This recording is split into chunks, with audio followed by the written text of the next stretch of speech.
Just for today, everything's okay, everything's okay. Never comes again, another day like yesterday. Just for today, everything's okay, everything's okay. Good morning, everybody. I'm going to bore you with a number of caveats, explanations, and qualifications before I do this episode. The first thing is I'm just going to express a fear. 14 days ago, I came down with COVID. I'm no longer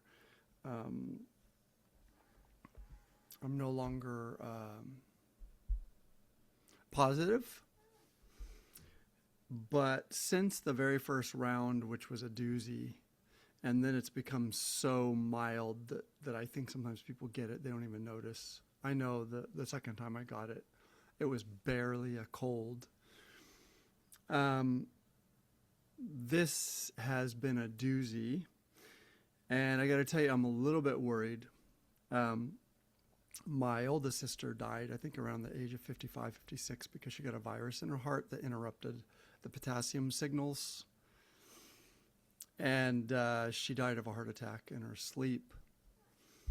And I got to tell you, I'm 14 days in, and I have not been this utterly exhausted. And it's not exhausted like, oh, I'm working so hard and life is super stressful and I'm just spent.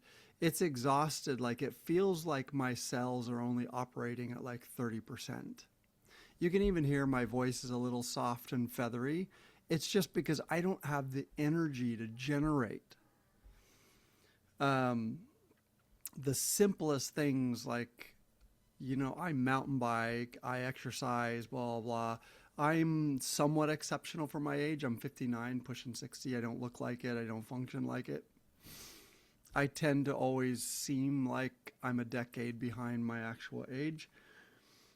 Just pumping up the rear tire on my bike, and I stand up and I'm like, I just can't get my breath.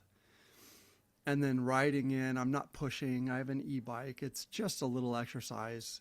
Nothing. It's just like, I come up the stairs and I sit down and it'll be like half an hour. I can't get my breath. And I know this is part of it, but I'm a little worried.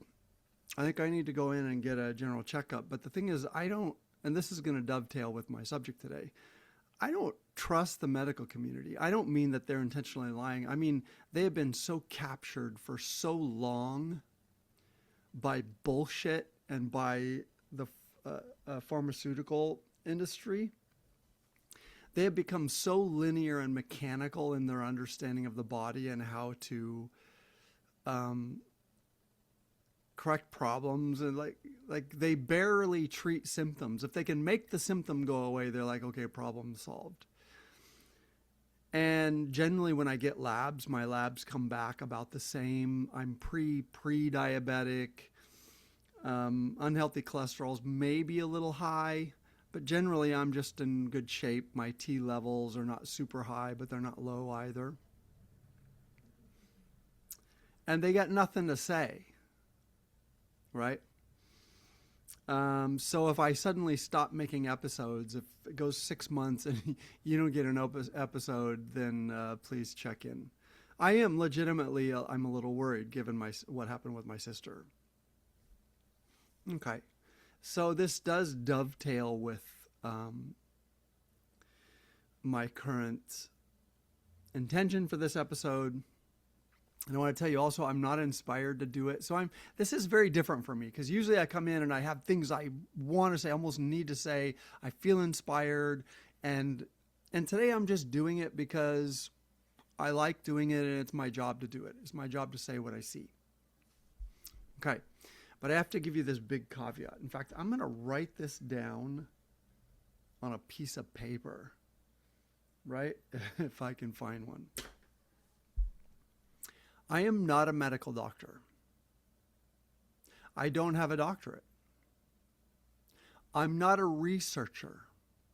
I'm not a psychiatrist, which many people get confused about this. A psychiatrist is a medical doctor with a specialization in psychiatry. and they've done probably multiple rotations in psychiatric hospitals or clinics or whatever to get exposure to mental health, et cetera, et cetera. Okay? I have no legal grounding or official professional expertise that means that this is medical advice. I am not giving you medical advice. I'm a marriage and family therapist. I'm very scientifically oriented. I have a very strong memory. I'm very academically oriented. I've been trained. One of my professors, Dr. Brian Betts, was a researcher, a brain researcher, right? And so I listened and I paid attention. So a lot of the things I know are from people, right? So I'm a smart guy, but that doesn't mean anything. I'm not giving you medical advice. I'm not giving you a medical opinion. I'm a smart guy who is a therapist, and that informs me being a civilian, right? I am not a PhD. I am not a doctor. I'm not a psychologist. I'm not a psychiatrist. I'm a marriage and family therapist. That's a master's level, graduate level study of clinical psychology combined with 3,000 hours of supervised training. Okay? I'm good at my job. I'm not worried about that. I have a busy practice because I'm good at my job. And I'm going to go on a rant today. And there are going to be lots of psychiatrists or some psychiatrists who feel offended, and there are going to be MDs who feel offended. I don't mean offense. There are ways in which therapists go badly sideways. There are ways in which therapists always view everything as psychological, and sometimes people have organic medical problems. There can be things going on with their heart or their adrenal glands, or like what if you had a tumor on your adrenal glands and it just caused you to express way more adrenaline than is healthy for you, and you felt anxious and twitchy and blah, blah, blah, and you went to see an MFT or LCSW or someone, and all they're doing is interpreting that as like you have anxiety. Let's evaluate, your childhood relationships. What kind of parenting did you have? What are your attachment styles, blah, blah, blah. When the fact is you just needed a doctor to investigate and go, hey, you have this organic medical problem. And once we remove this benign tumor against your adrenal gland, the anxiety goes away. That's a thing. Like therapists who don't include an evaluation of the organic medical possible causes of people's psychological experiences are captured, right? They've been trained to think about things in a certain way, and you go to them and they're only going to think about it that way. And I'm proud of the fact that I always consider the medical, and I always ask a lot of questions, and I'm always happy to get a release of information signed and to consult with someone's doctor, medical team, whatever, and to make sure that I'm informed from that side.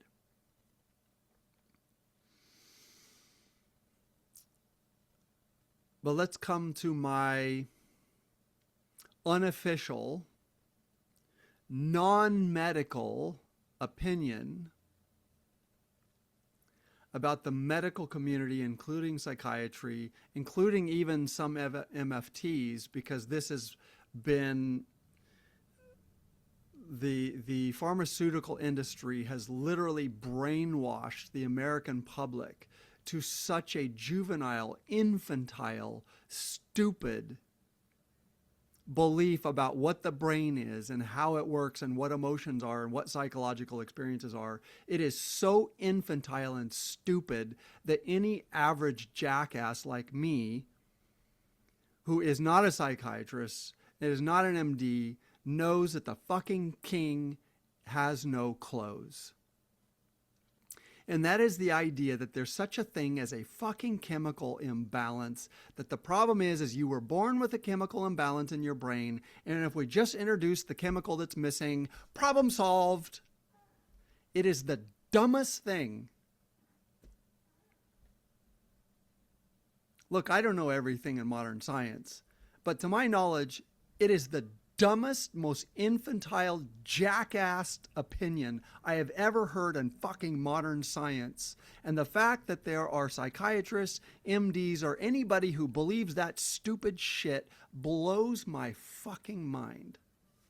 Okay, that's my opinion. I am not an MD. I am not a psychiatrist.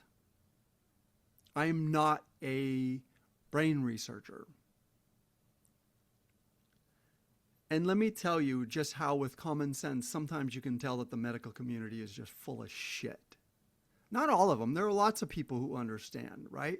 But there are significant numbers, and they have the same authority as a doctor who understands things at a more complex level. I work with a psychiatrist. I love the psychiatrist. He will call, consult with me. He's deeply aware of the therapeutic, human, socioeconomic sort of factors that go into people's psychology, that go into how their brain chemistry is organized. And he does introduce medical solutions or chemical solutions, but I deeply trust him because he gets the whole picture. I don't resent him because that's the mechanism that he trained to use to help people. He doesn't resent me because understanding the overall relationship to parental experiences and attachment experiences and, internal beliefs about self and relationship to self and other, he doesn't resent me because those are the tools that I use. We just collaborate to make sure that we're covering a client's bases and help support the client and make sure that the client has a better life. That's fucking great. But guys, this pervasive belief, often advanced by medical doctors, psychiatrists who are medical doctors, that you can have a chemical imbalance. And I'll tell you several reasons why this is just a stupid fucking way of looking at it. The first way is people do have chemical imbalances, right? I'm not against psychiatric medication per se. I had about a decade of my life that I spent more time on an SSRI or an SNRI, selective norepinephrine and serotonin reuptake inhibitor.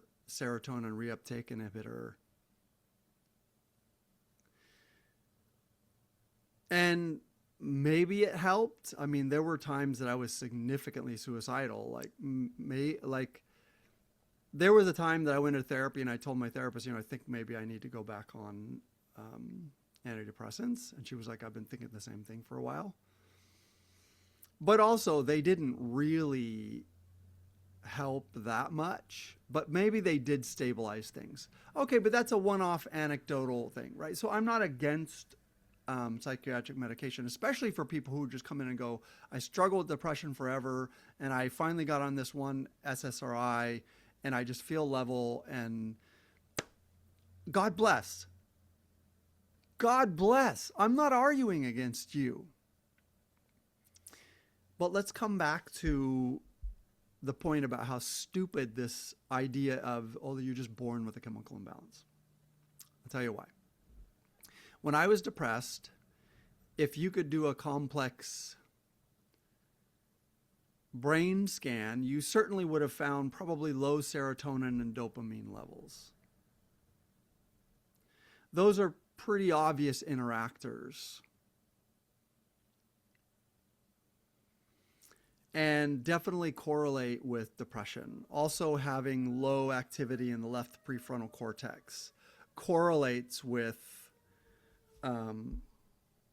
depression, ADHD, low prefrontal cortex activity, which is the part of the brain that's sort of the executive part of the brain that helps all of the impulses as emotional experiences, somatic experiences, the brain directing heart and lungs, directing all of our voluntary actions, blah, blah, all of that stuff.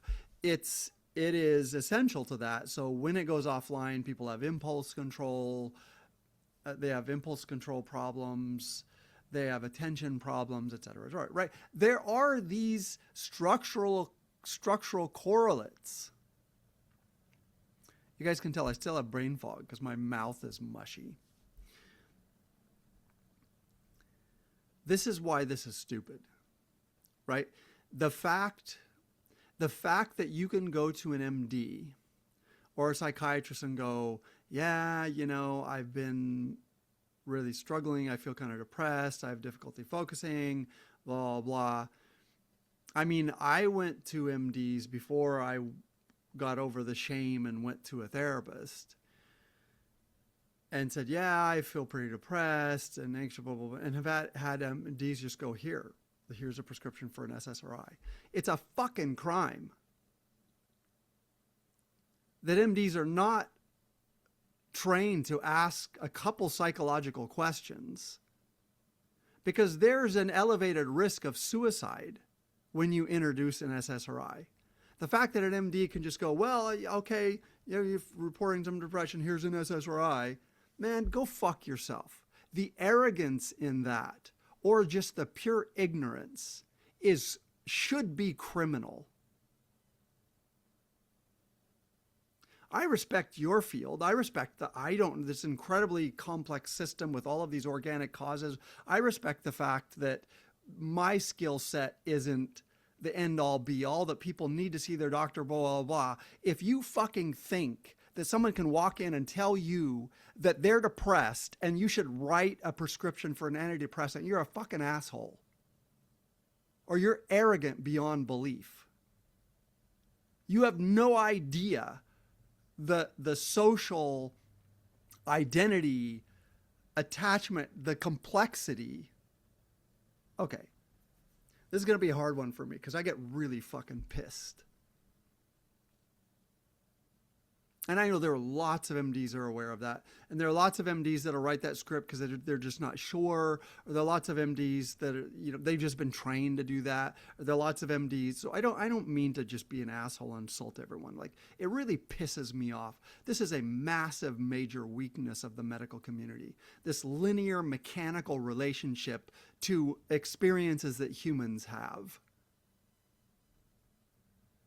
Psychological mental health experiences. And because the only thing you know is you've been taught a mechanical model for how this shit works. Wake up, dude and dudettes. You're severely limited. You are as limited to the totality of what a human is as I am limited because I don't know medicine.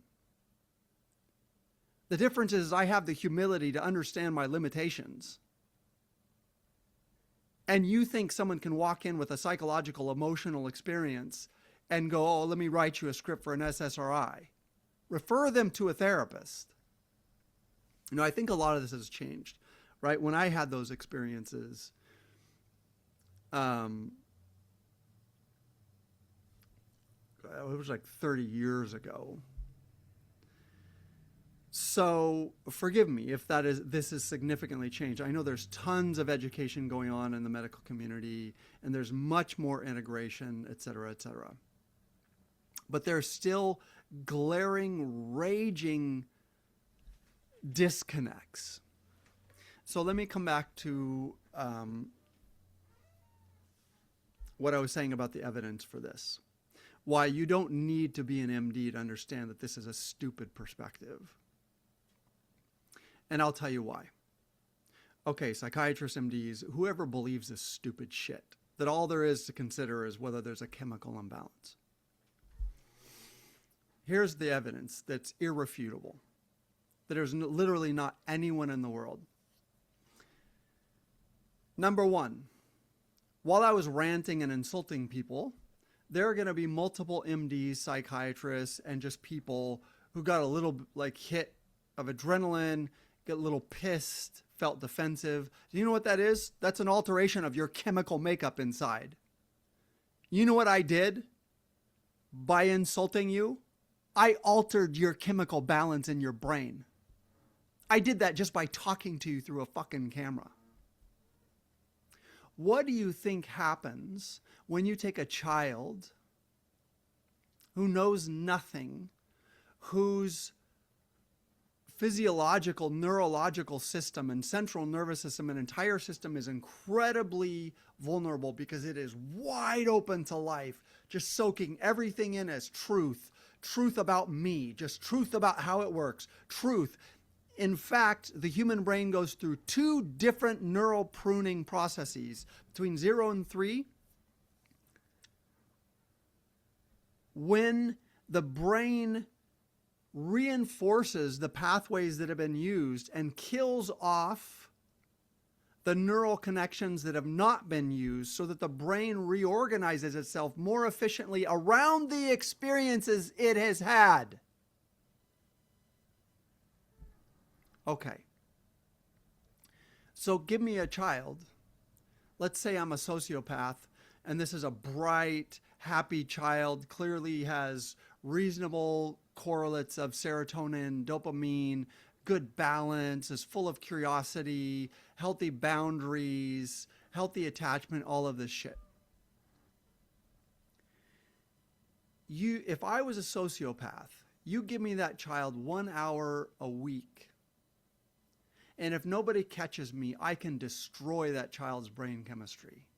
I can torture them.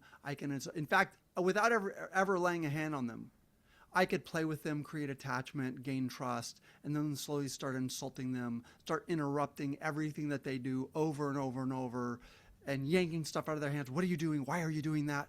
Oh my God, what are you doing? What kind of child are you? Blah, blah. Like, I could do that over and over and over and over. And not only would I drastically, permanently alter that child's brain chemistry balance, I would literally reconfigure that child's brain around my abuse.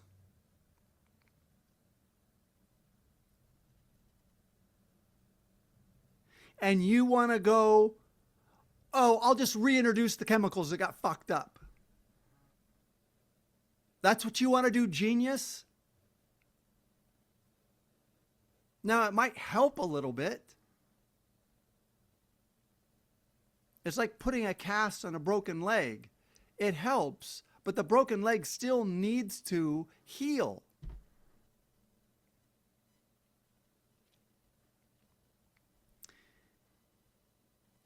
People love to be like, well, he had a dad that was depressed, and so I guess I inherited the gene. Shut up. That's such a stupid perspective. Yes, there are biological predispositions. But when you say you had a dad that was depressed, you were in an environment in which depressed behaviors and dull, heavy energy and a father who interacted with you, who kind of shut things down because he was shut down. So when you were excited, he squashed it, blah, blah, and he configured your brain, and he changed and altered your brain chemistry. Actively, in real time, if you could hook someone up to a brain chemistry balance monitor, you could fucking watch it happen.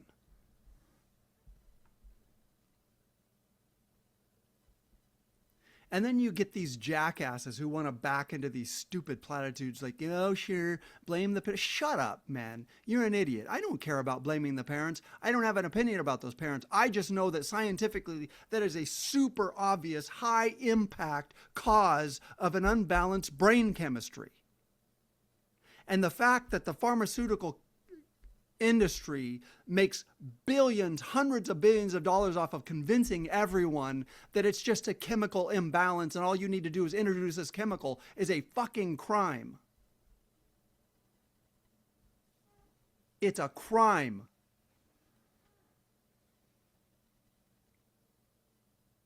I'm not saying that there aren't people who don't have biological predispositions. They do. Right? I was born with a highly receptive nervous system, very aware all the time, taking all the data in, blah, blah. That's a certain type of nervous system that predisposes me to be more anxious than someone else. And you better fucking believe, if I told you 3 of the worst things that my mother did to me, you'd be like, oh shit. When we're looking at causes for why this dude had chronic PTSD, she's it. No, I'm not going to do that. I'm not going to air that unless there's some really profound whatever. You'll have to trust me that it was exceptionally abusive. And the fact that someone would want to come to me, that the first time I met with a psychiatrist and I explained that I had had at least 3 major depressive episodes in my life, starting when I was 12, when I was fully suicidal. It was just like, well, you're just going to need to be on an SSRI for life. Hey, dude, go fuck yourself. You had no understanding of what I grew up in, what I lived in, and you had no understanding of the fact that I was fully capable of healing and having a life full of joy and having kids and loving my kids and parenting my kids and taking literally daily profound pleasure in friendship, blah, blah, blah. All you fucking knew was like, here's a chemical, dude. Just go ahead. You're going to be basically depressed the rest of your fucking life. You can go fuck yourself. I don't give a shit if you're a nice guy. You're a fucking idiot. And I am deeply proud of myself that I never bought that shit. From the beginning, I was like, this is not happening to me. This is not happening to me. There's no fucking way. I remembered being happy. I remembered being curious. I remembered feeling smart. I remembered my brain firing. And I had gotten to the point that I have an exceptional skill with language and am academically talented. Never had problems in school. Well, I did in like elementary, high school, but that was emotional issues. But once I dug in, it was like, school's easy for me. I got to a point where I was thinking maybe I should take the LSAT, the law. Maybe I should go into law. Which is when you look at the LSAT, is very verbal. But that's my thing, like parsing through exact meanings and slight different connotations and blah, blah, blah. And I couldn't read a sentence and get my brain to make sense of it. That's how depressed I was. And that was the point at which I, again, for the second time, seriously started considering killing myself. Not because I wanted to die, because it was like, if you literally can't think, like the thing that comes the easiest to me, if my depressed brain has made that go away. And here's this jackass who's like, this is your life. You're probably just born that way. Hey, dude, go fuck yourself.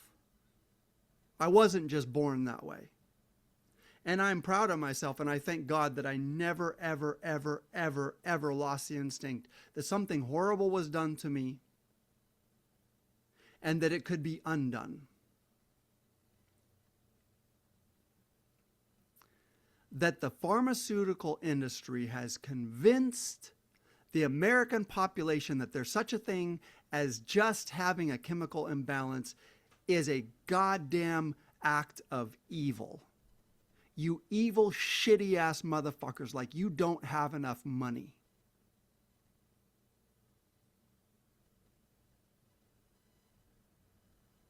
You evil, shitty ass motherfuckers.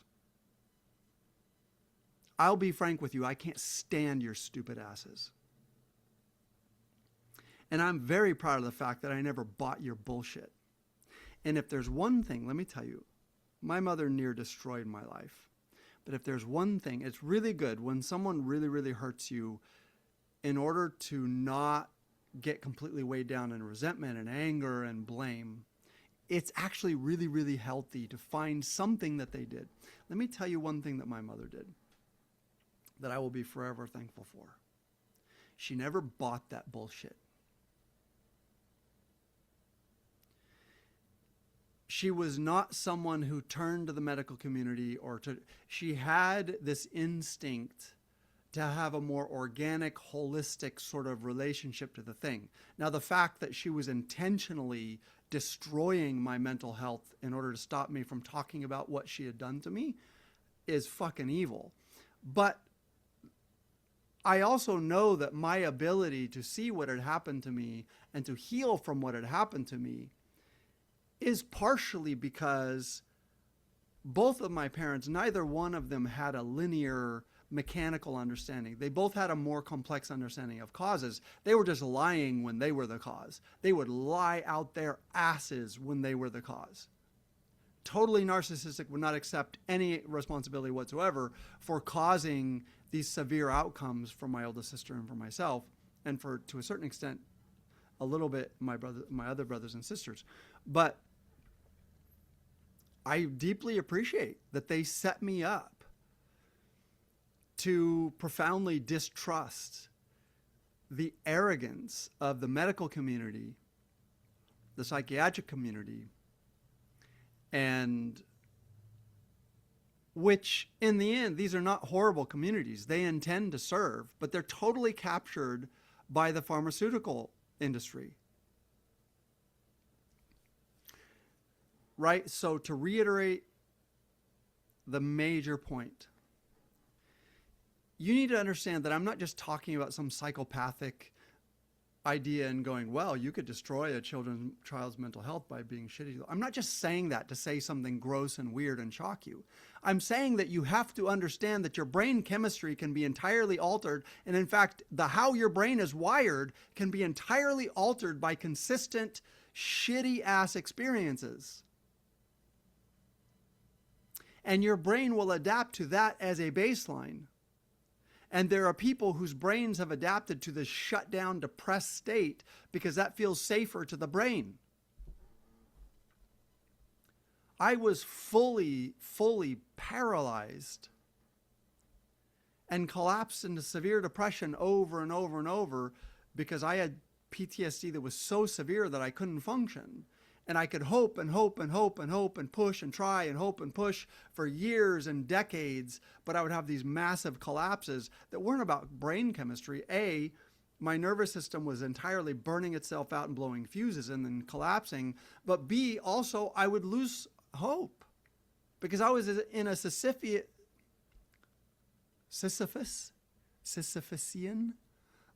battle, right? Pushing the stone up the hill. Sisyphus pushing the stone up the hill. And every night it would roll back down to the same place, sometimes lower. And so, yeah, I became suicidal where it's like, this isn't for lack of desperate levels of trying and pushing and pushing. I couldn't even get through sitting in office or working or focusing on anything for even 2 hours. Like, you can't have a career. You can't, right? That was done to my nervous system. I wasn't born that way.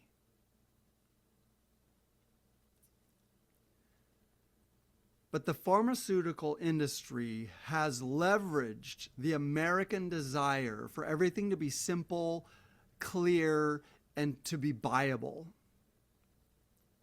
I could pay for therapy, but I couldn't buy a solution to what my issue was. And I spent 10 years hard therapy labor where I did nothing but just work on my mental health to get stable. And I eliminated depression, guys. Eliminated. Hey, Mr. Psychiatrist who went, you're going to be on this for life, asshole. No, I don't.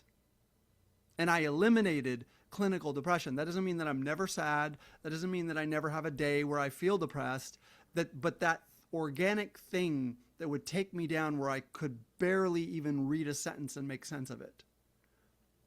Gone. Has been gone for at least a decade and a half, if not longer, for 20 years. I don't say there's anything wrong with taking an SSRI. I don't need one because I understand what happened in my nervous system and I learned how to interact with my nervous system and I learned how to retrain it. And I literally retrained and rewired my brain. And it was hard fucking work. And it was done with the support of a skilled therapist, Natasha Elliott in Santa Monica. As well as I resolved chronic PTSD through the help of Leila Farjami, a very talented somatic therapist, and and just a shitload of my own work.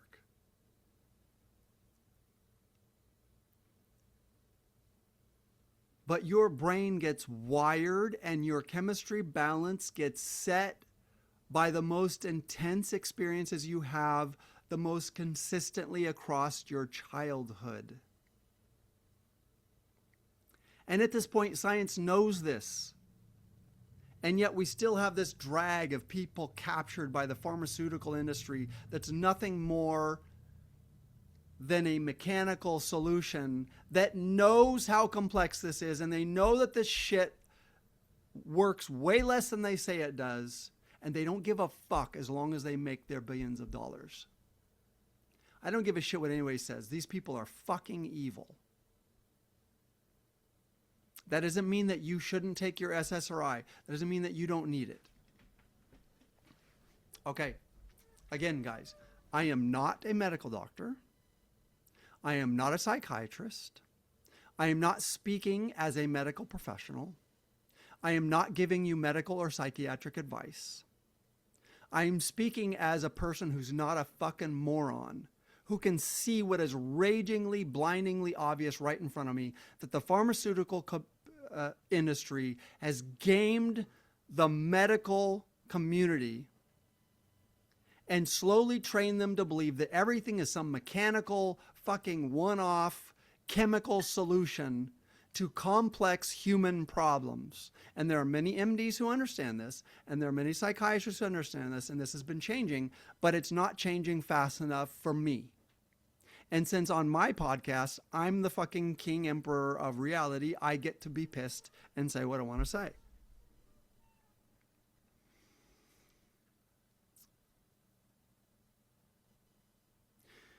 I worked at a county clinic. Let me tell you how this works. Once a month, and that was probably because we were heavy on the social solutions and structural solutions, meaning looking for housing, blah, blah, blah. And we had many people who were coming out of severe addiction. And it was a low income or no income community. Many folks who were unhoused folks. So these reps only came once a month. Maybe they come more often to doctors' offices. But these reps, usually women, usually attractive, very kind, warm, well-spoken people, sometimes men, very kind, well-spoken people,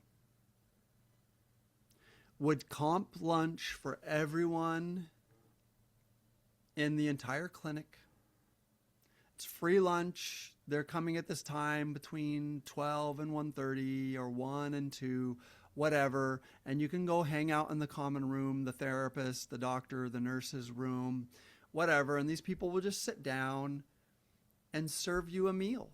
And this very attractive, well-spoken person would say, "Hey, thank you so much. We appreciate what you guys do so much. You guys are the front line, and we value you, and we really just want to honor the work that you do. You guys are really, really helping people," and they just warm you up, and they connect to you. But what's the point? They're there pitching the next goddamn chemical fucking solution that the pharmaceutical industry wants to make millions and billions of dollars off. That's what the fucking point is.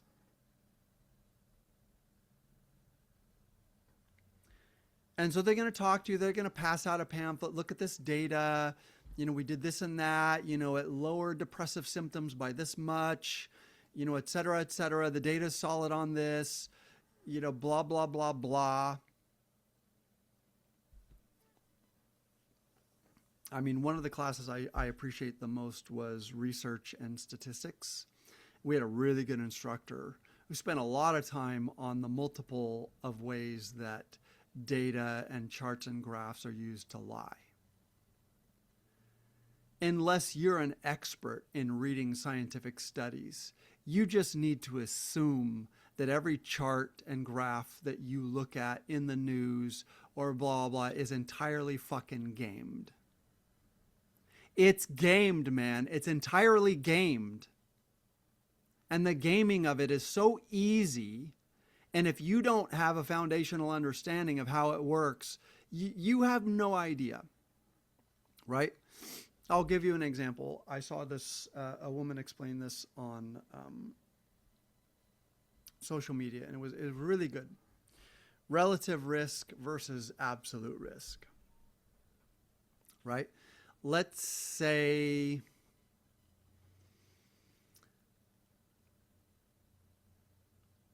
the absolute risk of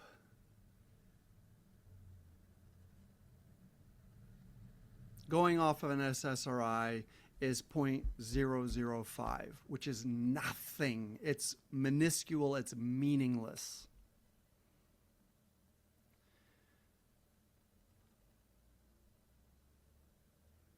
No, I'm not doing a good I'm not giving you a good example. I need to set up the example appropriately. Let's say they're trying to convince you something is unhealthy, right? This product or this food is unhealthy. You shouldn't eat it. And your risk of developing cancer without the food is 0.0005, which is nothing. It's minuscule, it's meaningless.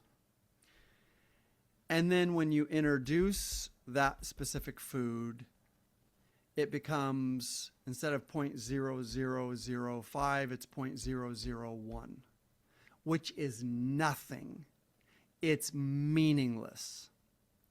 That's the absolute risk. Eating that food has absolutely no meaningful risk for you getting cancer.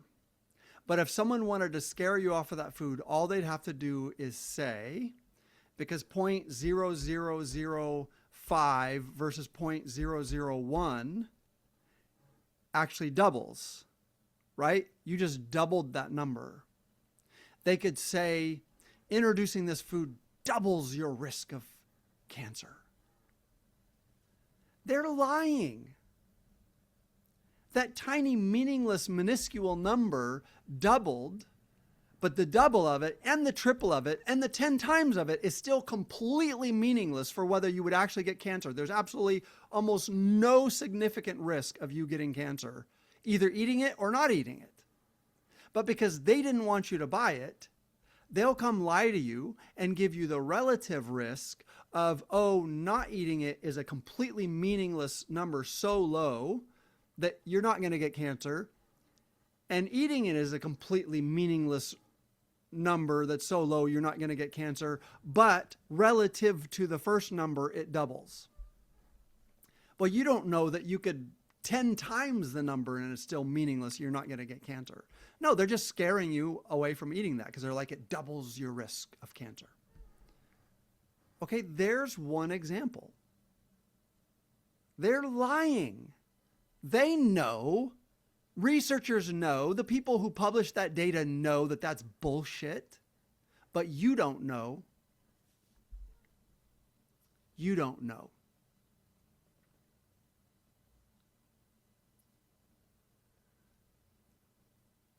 If the risk is 0.005 and it doubles to 0.01, depending on what it is, like that's probably a completely meaningless shift. 0.01 is totally meaningless. You're not going to get cancer from introducing that thing. But all they have to do is go, yeah, but doubled. It's doubled. This thing doubles your risk. They're lying. Strictly mathematically, the number doubled. But your risk didn't. There's no risk to not eating it, and there's no risk to eating it. Practically speaking, in the real world, there's no risk to not eating it, and there's no risk to eating it. But because they didn't want you to buy that product, the competitors will put out this thing, and they will say, our product is safe, but their product doubles the risk. They're lying. Okay, so that's just one example of how companies and industries that are gamed will just lie their asses off.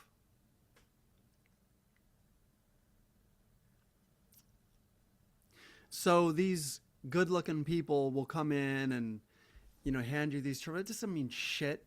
All they're doing is shilling for the pharmaceutical industry. That's all. And it was always glowing, we want your patients to feel more comfortable and to alleviate their depressive symptoms and blah, blah, blah. Hey, man, let me tell you something. The only thing that I ever saw truly help quite a bit, I don't recommend it as a long-term solution, but truly helped quite a bit with people's depression or helped quite a bit with severe chronic PTSD, is daily pot smoking. In that community where the trauma is beyond documentation, you can't, man. The shit that people had been through. Some people, for example, like,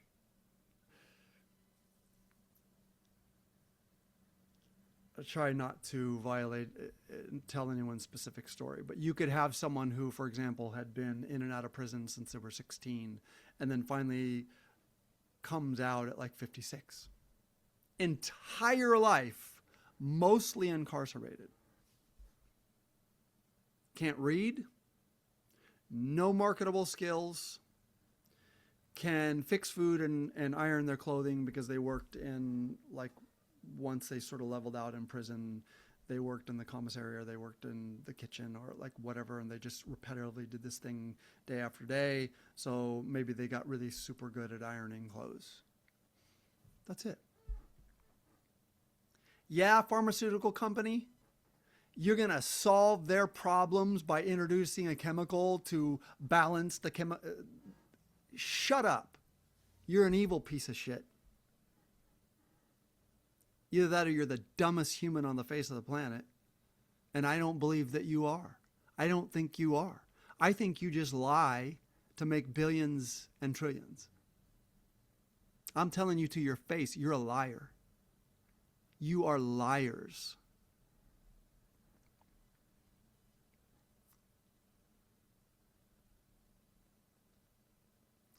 People's experiences and then the sense people make of their experiences and then the knowledge that they can retrain their nervous system is the most important and most impactful thing that can happen for anyone's mental health. Now, there are a few organic things, bipolar 1, schizophrenia. There clearly are strong predisposers. And there can be organic things that can go on, extreme exposure to drugs or alcohol in utero.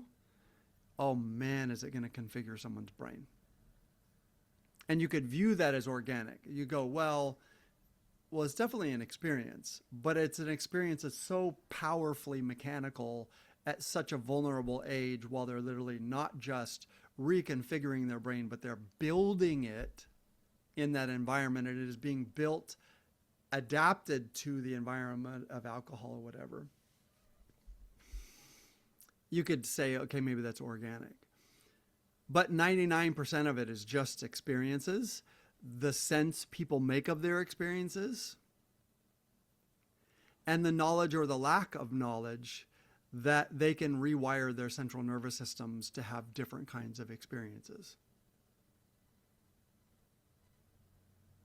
Does that mean medicine doesn't matter? No. It doesn't mean medicine doesn't matter. I go to the doctor. I told you I'm going to go to the doctor and be like, hey doc, like what's going on with my heart? Am I okay? I love and respect doctors. I love and respect psychiatrists. And you motherfuckers have been captured. And many of you have no fucking clue how limited your skill set is and how limited your view, your worldview, your paradigm of health. That there could be doctors that someone walk in and go, yeah, I get really, really depressed. I struggle with it. And they're like, oh, SSRI. Am I trying to shame you? Yeah, I'm fucking trying to shame you, jackass. Are you feeling angry or insulted, or you think I'm an idiot, or you kind of get, well, guess what? It proves my point that I can sit here on a camera and talk to you in a way that alters your brain chemistry. Ta-da! That's the fucking point. That's the point.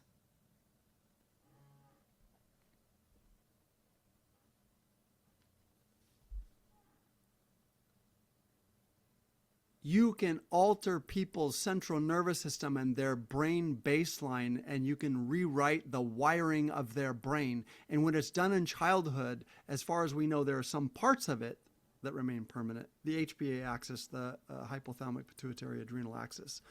So far, the data says that for someone like me, that it will remain sensitive to cortisol, which means that I can trigger a much lower stimuli than someone else. At the same time, I lived with chronic severe PTSD for 30 fucking years. It almost killed me. And let me tell you something, it's gone. I don't live with it. It's not my day-to-day. I never get clinical depression anymore.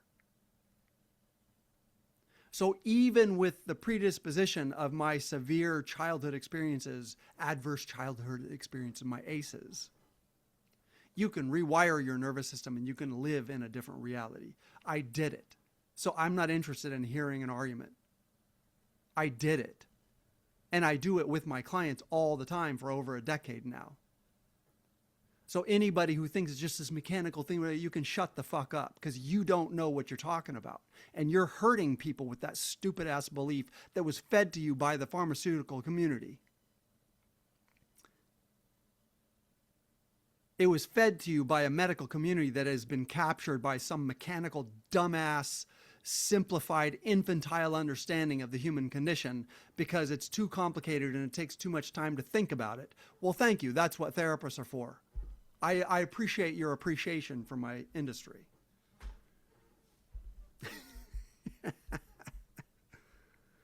Sometimes I feel like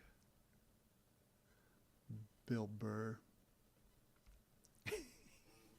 He'll go on these angry rants and then just laugh because he knows he's going on an angry rant. I'm sort of the same. I don't know if I'm as angry as I sound or not. On this, I am. Okay. I could go on forever, but I won't. But I have one more point to make about the absolute evil and the psychiatric and medical community's complicity in this last thing. That, like, okay, take SSRIs. This pales in comparison. I'm not an MD. I'm not a psychiatrist. I'm a civilian who's fucking smart enough to know when the king has no clothes and to scream about it. And yes, because I'm a therapist, I get exposed to lots of these sorts of interactions. I want to say this to you.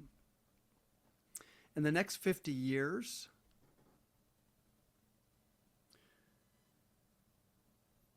let's say you look at bleeding someone as a solution, right? They used to do that. Like, oh, they're sick or they're this or that, and they would let their blood, they would bleed them out. Maybe someday we'll find that that actually has some therapeutic, like, I don't know, but they probably killed off the people. Like, it's primitive and stupid. It's a lack of understanding of the multiple causes that could cause someone to be sick, right? It's primitive. Or when they used to deal with depression, they would take an ice pick, right, prefrontal lobotomy, and they would shove it up into the person's brain and scramble their prefrontal cortex. Fucking primitive, stupid ass, brutal shit that I don't even care that it was back then. Anybody who thought that was a good idea is a fucking asshole. You're sociopaths. There have been sociopaths in the medical psychiatric community, and they get away with it because they have this air of authority and they're full of shit. Anybody who ever went, oh, I can take an ice pick and push it up into their brain and scramble their brain. Oh yeah, like you can fuck up somebody's brain so that it doesn't do anything anymore. You didn't solve anything.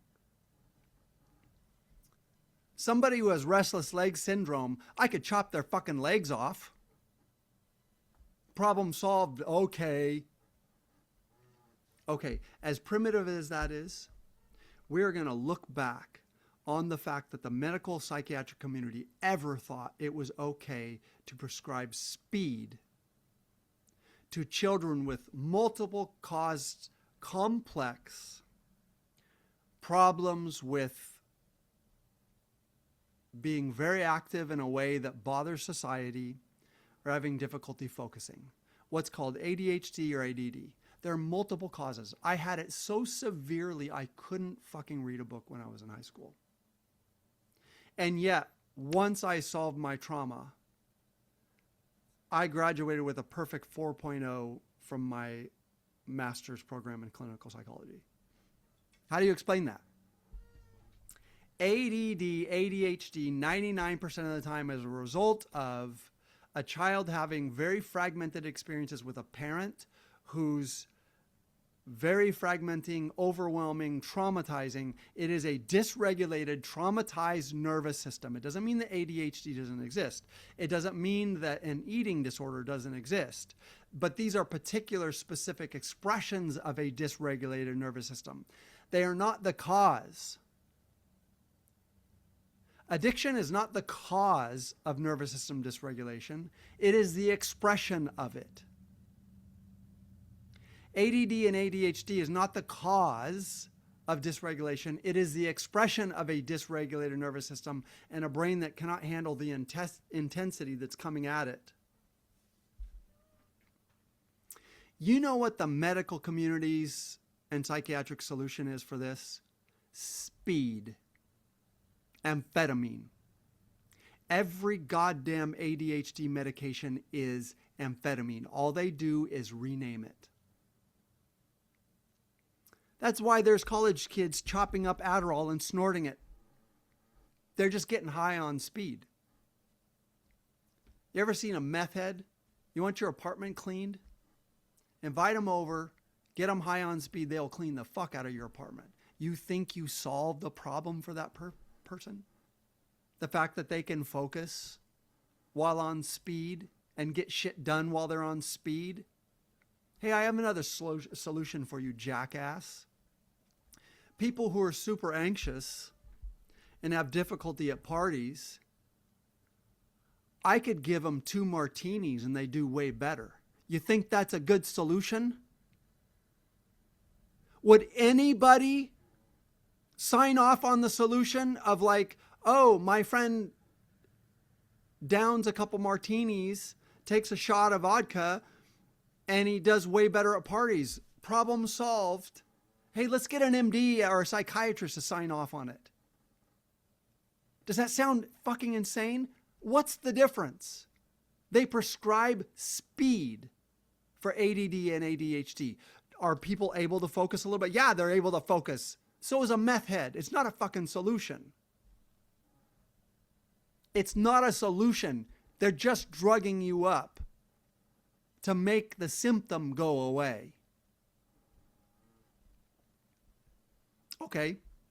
Same thing I said about SSRIs, SNRIs, whatever.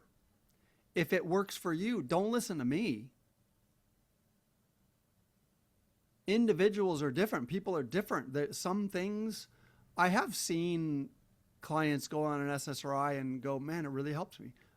Awesome. Fuck, I'm so glad.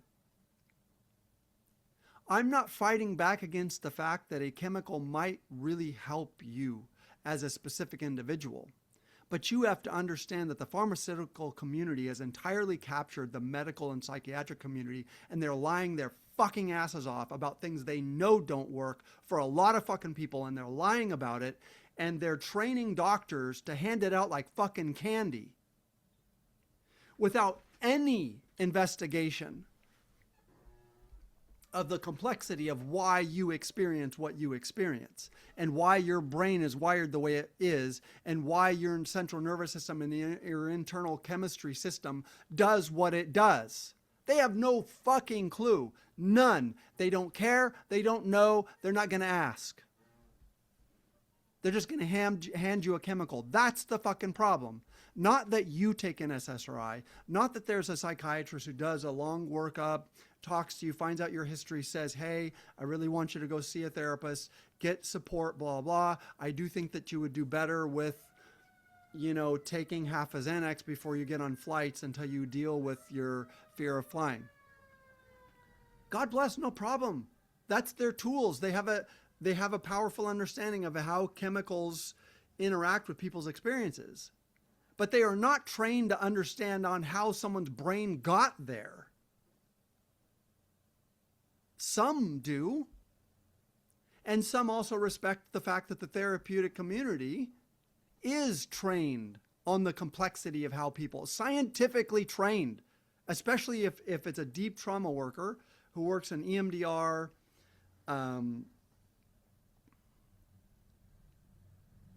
the trauma resiliency model, Peter Levine's somatic experiencing, Eugene Genlin's focusing, right? All of these communities start with a deep training in the actual medical, organic, scientific understanding through research from people like Bessel van der Kolk, et cetera, to understand the ways in which the human nervous system can be rewired in the wrong ways through intense experiences over long periods of time, and how you can rewire that in the right ways.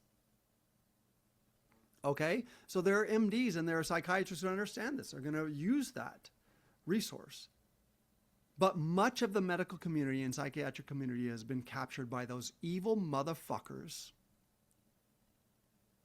for whom billions, maybe trillions, isn't enough money for them, who are going to keep lying to you that there's such a thing as just having a chemical imbalance. Because then they get to sell you every month, they get to sell you at exorbitant prices a chemical that they know doesn't fucking work that well, and they know it. They know it. They know it doesn't work that well. They don't give a shit as long as you keep buying it.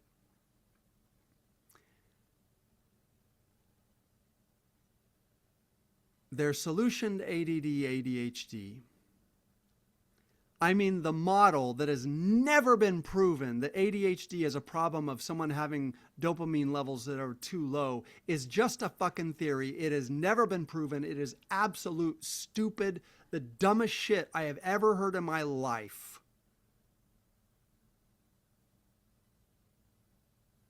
Again, for the first reason that I can permanently lower your dopamine levels by verbally abusing the shit out of you between 0 and 15. I can alter your brain chemistry. And guess what? You can alter it back in the correct direction. I'm sure that my severe ADHD problems had something to do with very low dopamine levels. And that was also probably related to severe depression and my inability to follow through on anything, and my inability to have an intention and to follow through on an intention. Blah, all that shit. All that shit's gone. It's all gone. Gone.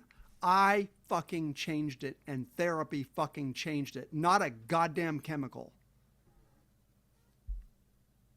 I changed it through understanding that the pharmaceutical community is full of shit and they're fucking lying to you. And there were times that I relied on an SSRI, and maybe it helped me. I don't fucking know. But you know, it helped me, therapy and working my ass off for a decade. That rewired my brain. I rewired my central nervous system through a shitload of intention, hard work, patience, and support from a skilled therapist.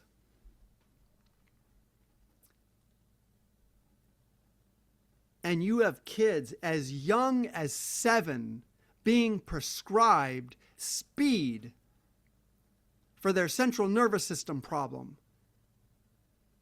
It is fucking evil. Evil. It's evil.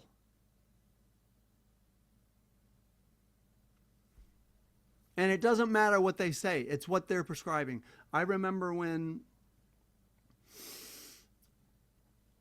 I've had clients who, you know, again, severe chronic PTSD results in ADD.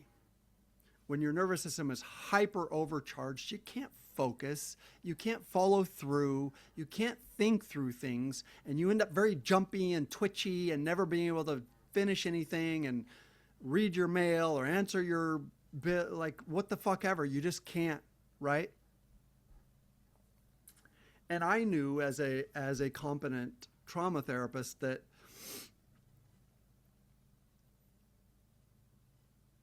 speed wasn't going to help my client. And then a psychiatrist prescribed my client something called Vyvanse. And my client was so excited because it was like, oh, I can finally focus and blah, blah. I was like, wow, maybe they really sorted something out. But I always go back and I always read the neurological chemical interaction. You know what Vyvanse is? Fucking amphetamine. Lands on the same receptors. It's an amphetamine interactor. It's an amphetamine agonist, which means it supports. It's speed. It's speed. They just give it a different name. Adderall is speed. It's just a different name. It's fucking speed every time. It's speed. It's speed. And yes, your kids might get a little bit more done and they might focus on the homework if you give them fucking speed. But if you're willing to do that, if you have a kid who's nervous and shy at parties, why don't you give them a couple belts of whiskey, you jackass? Does that sound like the solution? What's the fucking difference? Because an MD told you it was okay to give your kids speed?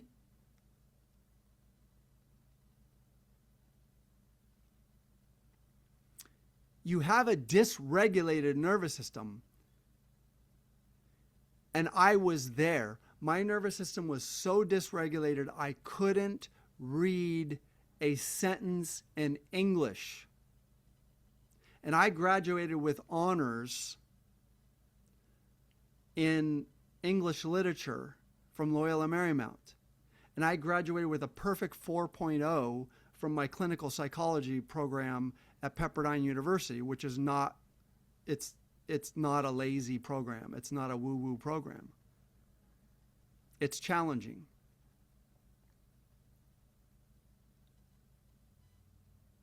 I didn't do it with speed. I did it because I retrained my nervous system and learned to regulate my own nervous system. And I retrained and rewired my brain and my central nervous system. And then suddenly, ta-da! Suddenly I can focus for long periods of time. Oh. Do not let a doctor or a psychiatrist give your child speed. Send them to someone who can help them regulate their nervous system and retrain their nervous system. And by the way, if your child is having difficulty, you are likely anxious and you're not paying attention to the ways in which you fragment their environment and you're twitchy and you don't follow through and focus. So you're the one training them to be that way. There's probably some genetic predisposition, but you're training, you're creating an environment that fries their nervous system. And then you go, oh, my child has ADHD, ADD. You don't get to blame your child for a nervous system problem that you didn't solve for yourself. And if you can't or don't have time to solve it for yourself, send them to a specialist who can help them retrain their central nervous system.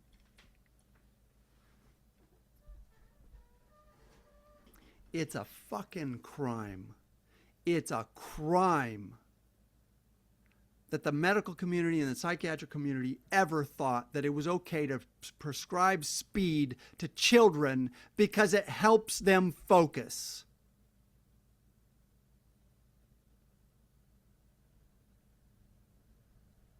Some people should be in jail.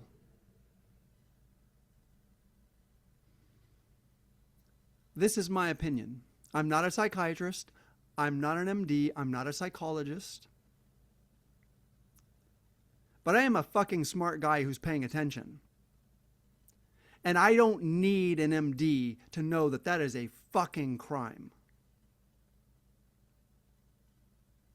Do you know that a child goes through a second neural pruning in adolescence somewhere between 10 and 13, which is part of why sometimes severe adult mental health issues happen?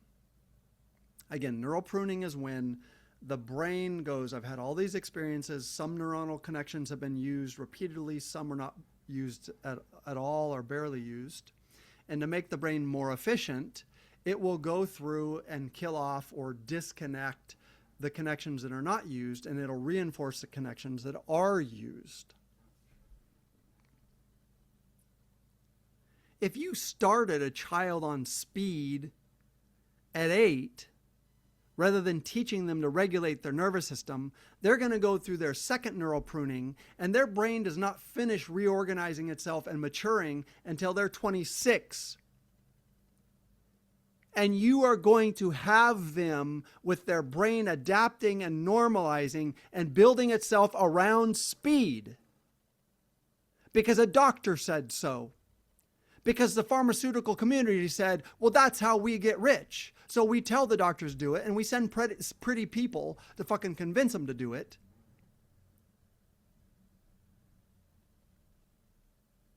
Hey, man, these people are full of shit. You have to advocate for yourself. You have to wake up. You have to advocate for your kid. And I'm sorry it's the way it is. I'm sorry that the food industry is gamed and full of poison. And I'm sorry that the medical community has been captured by insurance and by the pharmaceutical. I'm sorry that this is all true. We are under onslaught in modern life, but it is true. You can't just sit here and listen to these people. Someone who's willing to give a 9-year-old kid speed, you can't fucking listen to that person.